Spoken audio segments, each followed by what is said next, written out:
नमस्कार प्रशिक्षुओं, आप सभी का बहुत बहुत स्वागत है आपके अपने करेंट हेवन के यूट्यूब चैनल पर। आशा करते हैं आप बेहतरीन होंगे। मैक्सिमम बच्चों का यह भी कहना था कि सर बीएड डीएलएड का जो डिसीजन आया है उस पर आप वीडियो क्यों नहीं बनाएं, है ना।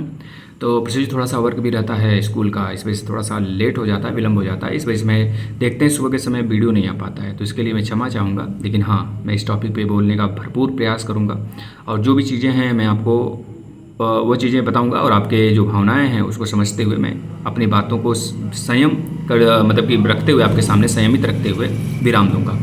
तो आप लोग अंत तक बने रहिएगा। इस मुद्दे पर थोड़ा सा अभी हम बोलने का प्रयास करेंगे। अगर हमारे बीएड या बीटीसी भाई बहन किसी को भी बुरा लगेगा तो एक बड़े या छोटे भाई सी समझकर माफ़ कर दीजिएगा, अपने घर के तरह सदस्य समझकर, क्योंकि ये फैमिली हमारी है, ये सदस्य के ही रूप में है।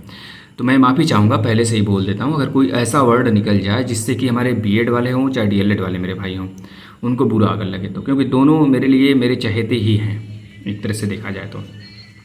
क्योंकि मेरे घर में डीएलएड वाले भी हैं, बीएड वाले भी हैं, है ना। अब आप यह जो डिसीजन आया है कोर्ट का, इसको देख भी लिए होंगे कि जो एनसीईटी की गाइडलाइन थी, है ना, उसको एक तरह से रद्द कर दिया गया है। उसमें कुछ सुधार नहीं किया गया। अगर सुधार करते तो शायद बीएड वाले बच्चे एलिजिबल रहते, लेकिन उसी को रद्द कर दिया गया है। इस वजह से बीएड वाले बच्चे जो 6 महीने के ब्रिज कोर्स वाला मामला था वो भी समाप्त हो गया। मतलब बीएड अब कहीं नहीं है प्राइमरी में, और जिसकी चेयर थी उसको मिल गया। ये बातें तो साफ साफ है, लेकिन दुख सबसे बड़ा इस बात का है कि बच्चे बिहार का सपना देख लिए थे।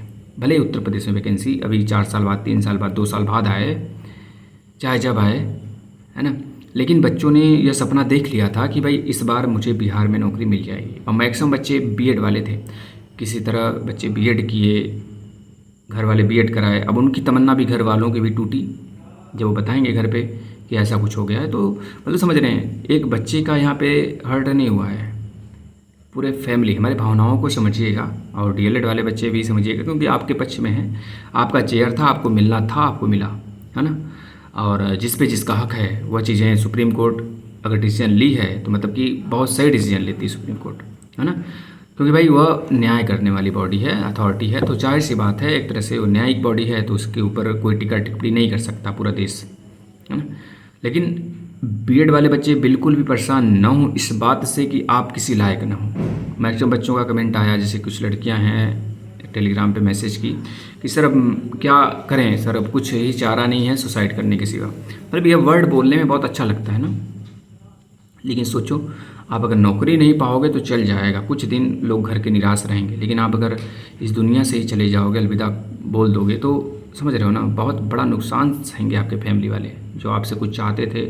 भले यह नहीं कर सकते हो तो आगे कुछ तो और भी चीज़ें तो हो सकती हैं ना आपसे, तो उसको, या फिर हो सकता है आप डीएलएड कर लो 1-2 साल बाद, 3 साल। अभी तो वैकेंसी नहीं आ रही है उत्तर प्रदेश में, मे बी न आए तो ये हो सकता है तब तक न आए जब तक आपका कंप्लीट ना हो, कुछ भी हो सकता है। 3 साल भी था ना, 5 साल तक नहीं आई, इस साल भी कोई उम्मीद नहीं दिख रही है अभी तक, है ना। तो मे बी आप यह चीज़ सोचने से ज़्यादा बेटर होगा कि अपने भविष्य को लेकर सोचें कि आगे अब हमें क्या करना है। विराम चिन्ह तो लगने नहीं देना है, कुछ ना कुछ तो करना है ना। तभी तो अगर आप बॉय हैं तो निश्चित रूप से यह आप बहुत ज़्यादा डिस्टर्ब हुए होंगे, है ना। ये चीज़ दिमाग में अपने लेके चलिएगा और यह चीज़ें नहीं सोचना। जैसे कि आज हमने निकाला जो अपना एडमिट कार्ड, उसमें नालंदा था मेरा, नालंदा गया है डिस्ट्रिक्ट मेरा जो एग्ज़ाम है नालंदा गया है। तो अब उसमें बहुत सारे बच्चों का यह आ गया कि सर मेरा नालंदा गया है, मैंने टिकट भी ले लिया और यह वैसे वैसे, मतलब बहुत सारी चीज़ें, सर बहुत दुख हो रहा है। तो इसमें अब सोचने वाली बात ही नहीं मेरे भाई, है ना। अब अगर देखिए अभी तक कोई डिसीजन नहीं आया है फाइनली, अगर देखा जाए तो देखिए दुख है, दुख पूरे देश को है ना, क्योंकि बीएड की संख्या एक भारी भरकम संख्या है ना। और लोगों ने बहुत ज़्यादा उम्मीद रखा हुआ था इस डिसीजन से, तो जो भी डिसीजन आया था फाइनली उससे सभी लोग सबको सहमति, हमको तो सहमत है भाई, डिसीजन बढ़िया है। हाँ, जिसको अधिकार है उसको अधिकार मिला है और रिव्यू पिटीशन दायर किया गया है। अब इसका डिसीजन कब तक आएगा सुनने में आ रहा है, 28 तारीख के बाद चीज़ें देखने को मिलेंगी। अब रही बात, क्या दूसरी तरफ अगर बात करें तो क्या राज्य सरकार इस पर एक मतलब कि अपना कदम उठा सकती है कि भाई हाँ हमारे राज्य में बीएड मान्य होगा, इस राज्य में है कि नहीं है उससे नहीं मतलब है, ये केंद्र में है कि नहीं। हाँ, क्योंकि शिक्षा का अधिकार जो है ना, यह राज्य को भी अलग से अधिकार देती है कि अगर आप जो चाहो इसमें फेरबदल या फिर संशोधन कर सकते हो अपने राज्य में। हाँ, सरकारें अगर पलटी मारेंगी तो फिर दिक्कत होगा। ये सरकार अगर डबल इंजन की है तो केंद्र वाला डिसीजन ही फॉलो होगा वहाँ पे। अगर केंद्र में वो डिसीजन लागू है तो जैसे बीजेपी सरकार अगर उत्तर प्रदेश में देखा जाए तो बीजेपी सरकार है उत्तर प्रदेश में भी और केंद्र में भी, तो केंद्र में जो डिसीजन लागू कर दिया गया है वही उत्तर प्रदेश में भी लागू होगा, ये चीज़ें मान के चलिएगा। तो ज़्यादातर उम्मीद है कि उत्तर प्रदेश में भी बीएड वाला फैसला पूरी तरीके से, अब तो हर देश में लग चुका है, लेकिन जहाँ तक अगर माने तो 1% भी नहीं चांस बचता है कि यह फैसला कुछ अलग से बनाए हैं लोग या फिर कुछ अलग से पारित कराएं, संशोधन कराएं। अगर पारित होता भी है तो अभी तक जितनी भी वैकेंसियाँ थी, है ना, जैसे कि बिहार का है प्लस केवीएस का है, डीएसएसबी आने वाला है प्लस सीटेट के जो मार्कशीट थी, यूपी टेट का जो मार्कशीट था, इन सब पे रोक लगा था। यह सब अधीन में रखा गया था कि सुप्रीम कोर्ट के फैसले के अधीन रहेगा, समझ रहे हैं ना। तो अब फैसले के आने के बाद ये सारे मामले साफ़ हो गए, जितने भी एक तरह से डिस्टर्बेंस थे सब खत्म हो गए कि भाई बीएड को एलिजिबिलिटी से बाहर कर देना, मतलब प्राइमरी लेवल से बाहर। तो चाहे सीटेट का प्राइमरी लेवल वाला पेपर हो फर्स्ट वाला और चाहे यूपी टेट का, उनका मार्कशीट नहीं जारी करना है।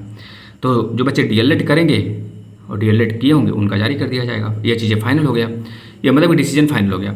अब दूसरी तरफ जो वैकेंसियाँ थी जिसमें बैकलॉग, जिसमें रखा गया था कि भाई सुप्रीम कोर्ट के डिसीजन के अधीन है, तो उसमें भी फाइनल हो गया।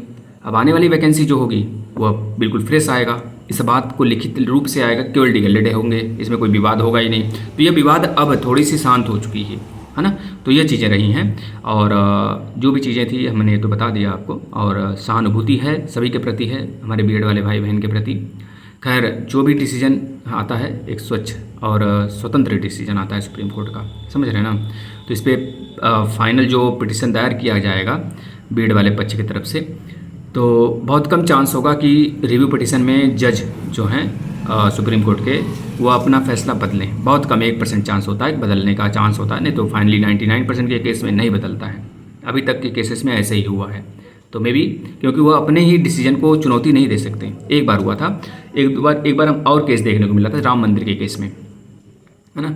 ऐसा ही कुछ हुआ था कि बाद में वो डिसीजन दिए थे कि भाई जो एक तरह से मस्जिद वाला पोर्शन है वो उसको अलग से बीघा ज़मीन दिया जाए, जितना बीघा ज़मीन यह है राम मंदिर का उतना ही उनको अलग से कहीं दिया जाए।